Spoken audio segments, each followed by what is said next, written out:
Okay, welcome mga tol. Kamusta? At welcome back sa Rosabel TV. May item ulit tayo dito. So ito yung i-unbox natin mamaya para sa phase 2 ng ating mini studio setup. So ang laman nga pala niyan ay itong 30 by 30 cm acoustic foam panel.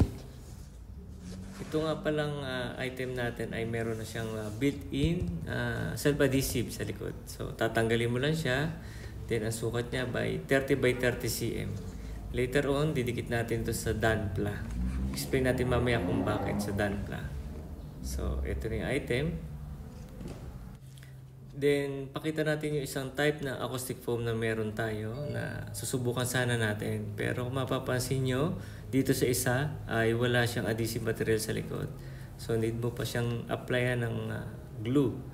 Unlike yung isa, may built-in na siya. Then, aesthetically, mas pinili ko itong nasa kaliwa compare dito sa black foam na nasa kanan. Sukat ka pala nitong nasa kanan ay 25 by 25 cm. Ang kapal niya ay 5 cm.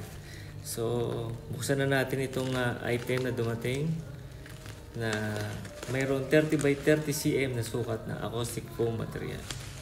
Yan. So, dalawang bundle ito halos o dalawang box. Ang kuha nga pala natin sa item na to sa online, lumalabas ay 42 pesos ang isa.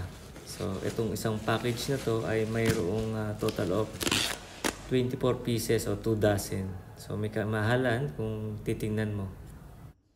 Para sa ating setup, gagamit din tayo ng 4x8 feet na Danpla. Kapal nito ay 5mm.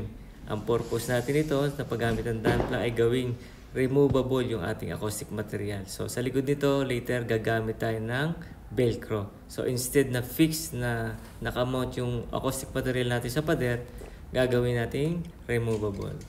So, gamit tayo ng cutter, ruler, at iba pang cutting material.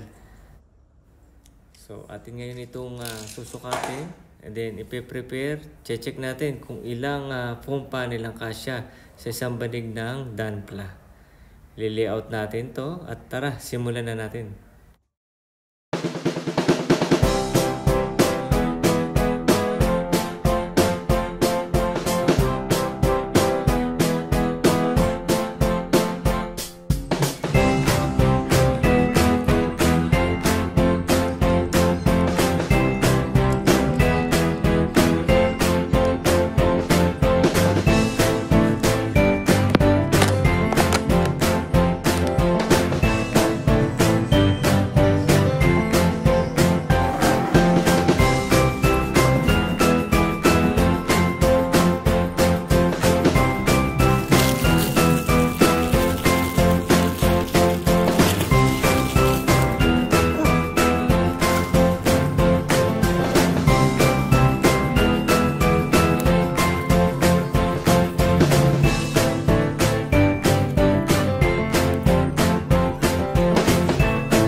Okay mga tol, para sa end result na ating ginawang setup dito sa ating mini studio, gamit ang acoustic foam panel. Okay, halos nakadalawang balik tayo ng Danpla at nilagay natin sa panel na ito. Hopefully, makatulong ito para mabawasan yung echo during ating voice over. Yan. So, although one side pa lang ito, hopefully makatulong ito para mag-improve yung ating audio recording. So yan, mapapansin nyo materials. Then sa bandang baba, may binutasan tayo para sa outlet na tinamaan ng portion na yan. Hanggang sa muli sa next video, paalam, bye bye!